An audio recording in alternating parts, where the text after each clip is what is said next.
All right.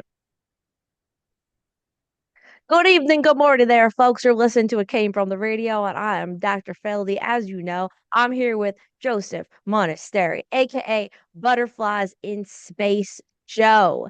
Now, he invented a card game called Butterfly Space Rescue, and that's what we're going to talk about today. Welcome to the show, Joe. Hi, glad to be here. So there are so many games out there. Could you tell us a little bit about this Butterfly Space Rescue card game? Sure. So, Butterfly Space Rescue is a card game that I've been working on. You could think of it as a extension of my poetry, my short story and poetry book, Butterflies in Space. And gameplay takes between 5 and 15 minutes. It fits in the deck of cards fits in your pocket. So it's really portable. Gameplay is very similar to think Magic the Gathering or Pokemon meets Go Fish. Pokemon meets Go Fish. All right. And there are so many games out there. What drove you to create this game?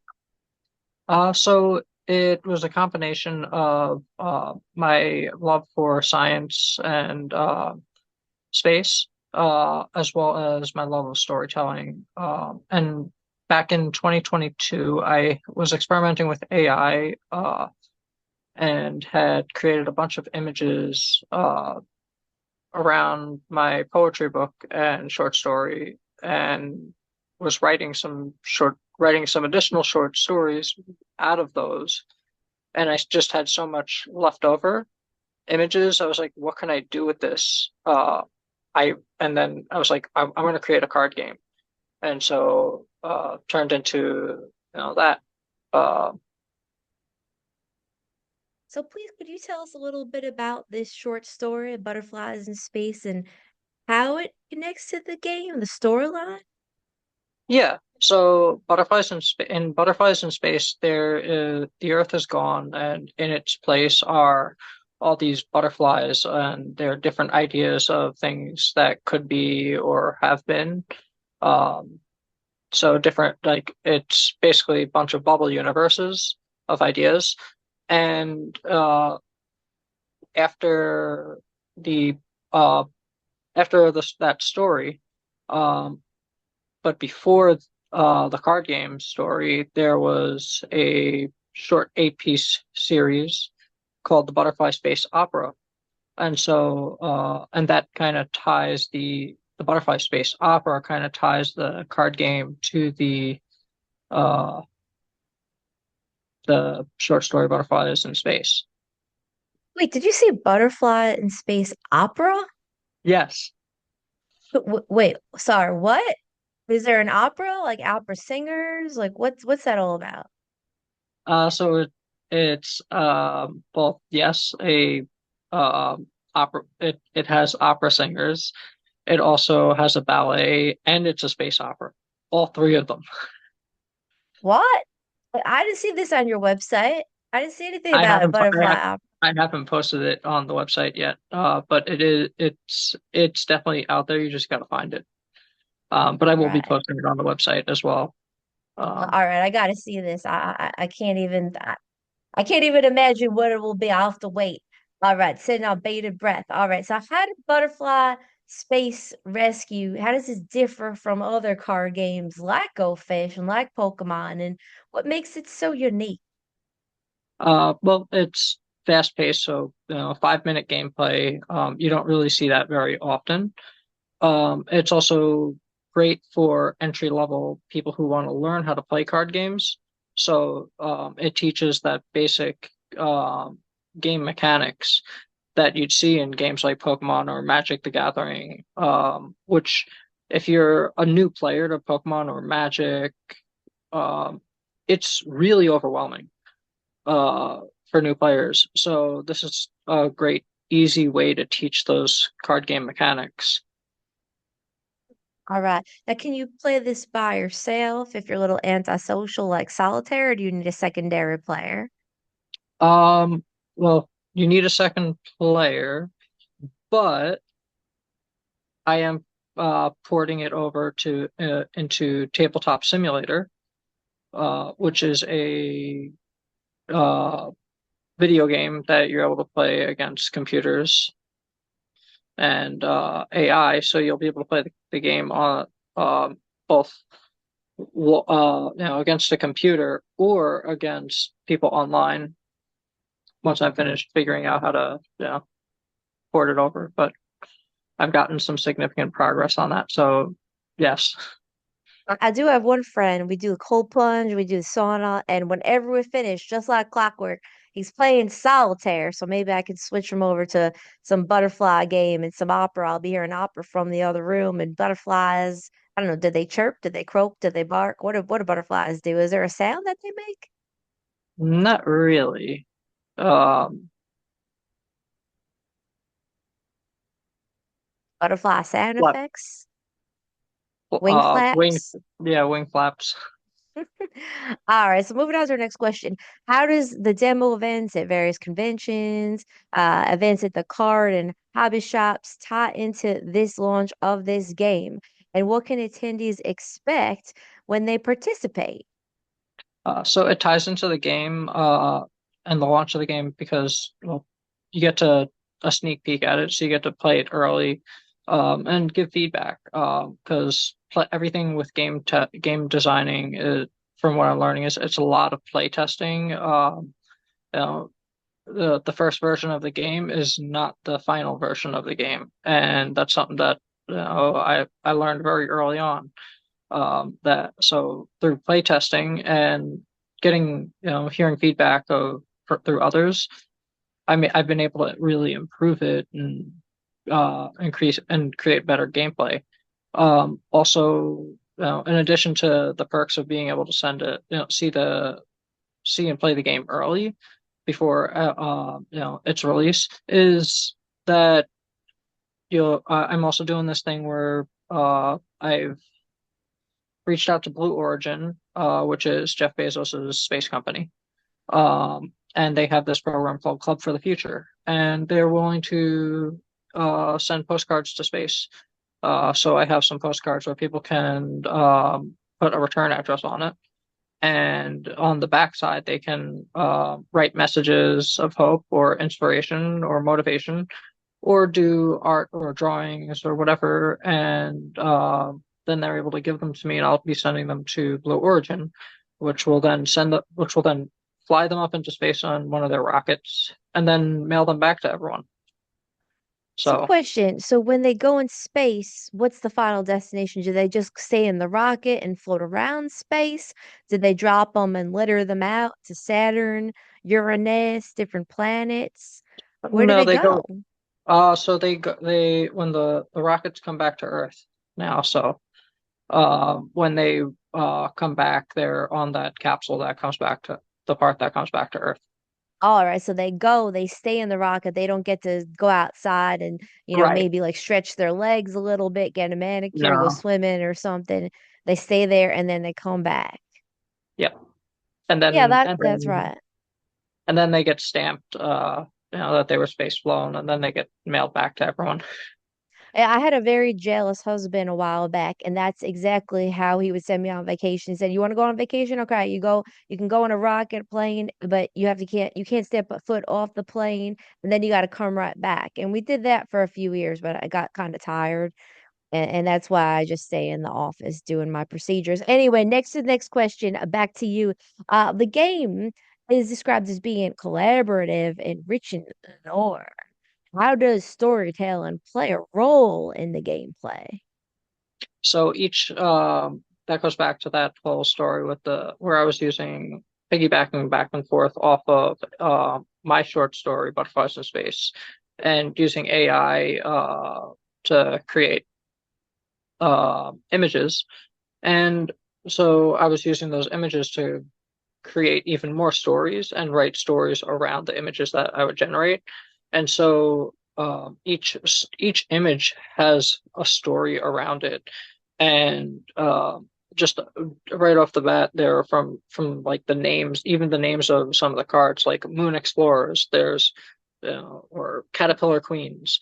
You know, these these names, they have lore around them because I've drawn a lot of the inspiration from things like NASA's Artemis project, which we're going back to the moon. So, the moon explorers, we're sending the first woman to the moon.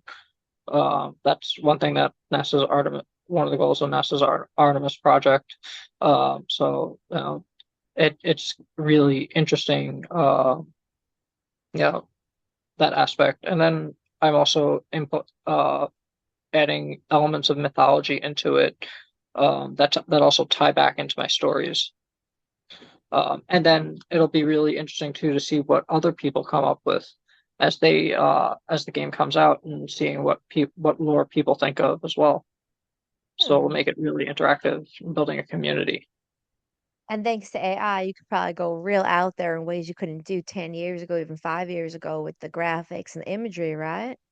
Oh yeah, Now, you mentioned the game is it's quick. How yeah, long is an actual game? How many minutes would you say? about 5 minutes. Well, that's it. Yep, for two people, maybe 10 minutes for three people. All right. So I guess you could play it once, or you could just keep play it over and over like Moncala and keep it going for an hour, or Yeah. could you So extend the game time? You make it longer? there are ways to make it longer. Yeah. Um, so it's a matching game. So there are five of each of the aliens in the deck, and the goal is to get match pairs of three. So you could people have players will have the option to go, easy, medium, or hard mode, and so they could do match three, four, or five. So, And so you know what? Could you just walk me through what the gameplay would be like and what, like, a little simulation right here and what the players can expect? yeah, so on the the first turn, everyone will, people will draw their cards.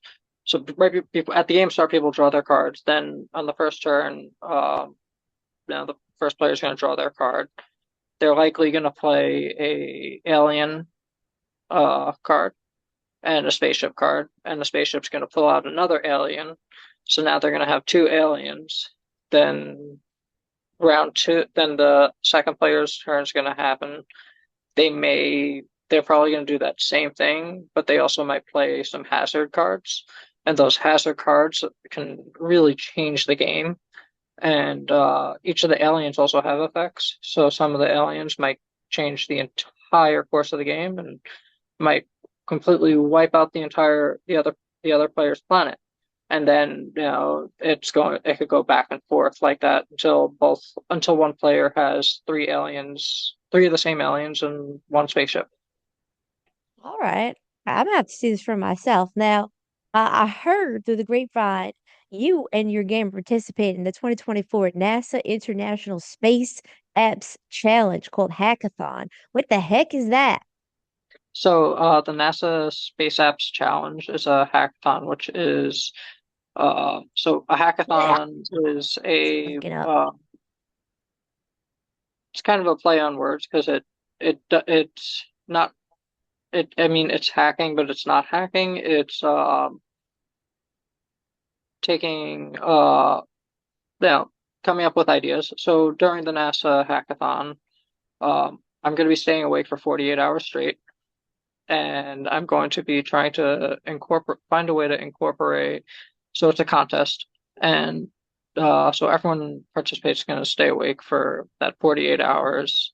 What? Um, and so the goal of the hackathon, for the NASA Space Apps Challenge is to find ways to incorporate NASA data into apps, or other projects like art and whatever. So I'm going to try and find a way to incorporate NASA's public data into the card game. No, what if you don't want to stay up for 48 hours? Can you still be part of this hackathon? Yeah, How come you're you don't staying up the whole time? because as of right now, I'm a team by myself. And you have to But stay awake in order to do it? I don't have to stay awake, but Uh-huh. it's a race, to the finish. Oh, man. So All right. it's staying awake, trying to push myself and challenge myself. Whew. Well, you know what? Many of my patients have gotten some bipolar, manic, psychotic breaks after staying up for 48 hours. So you might have to call me at the end of that, but God forbid. All right, hopefully your health is fine. Now let's go on to this Kickstarter. Now you have a Kickstarter, and what are your goals for the campaign, and what can backers look forward to? In 1 minute, Um, so the goals for the campaign are to fund the project, because as of right now, I don't have the project isn't funded. Um, and what people can expect out of the Kickstarter is to see the project go live, and that I'll have some exclusive perks for backers. all right. Now, last question before we go to socials and you tell us where to find you. Final question. As an autistic creator, how has your personal experience influenced the development of Butterfly Space Rescue? So, uh, as an autistic creator, there's uh, one of the really difficult things that I've had encountered is creating friends and finding my sense of community. And I found that through card games bring people together. I also believe that in a post-pandemic world, community is more important than ever. So it's really, you know, building community building and making friends. So, that's one big aspect of it. Cards. Speaking of cards, I got to renew my driver's license. I got 14 days. Otherwise, I'm gonna have some real excuse to stay off the road and why I'm never available. Oh, sorry, don't have a driver's license. Can't see you. On that note, Joseph, could you tell our listeners where to find you, your apps, Yep. your So website? the card games website is butterflyspacerescue.com. The Instagram is at butterfly space rescue. Uh, and you can find me at uh, joebutterfly.com, and my my and other Instagram is at butterflies in dot space underscore Joe. All right. Well, thank you so much and so much also, and all the muches for coming on. It came from the radio. And now back to more from Mark Torres or whoever else is coming up next. I don't actually know because this is going to be released in the future. Bye bye now.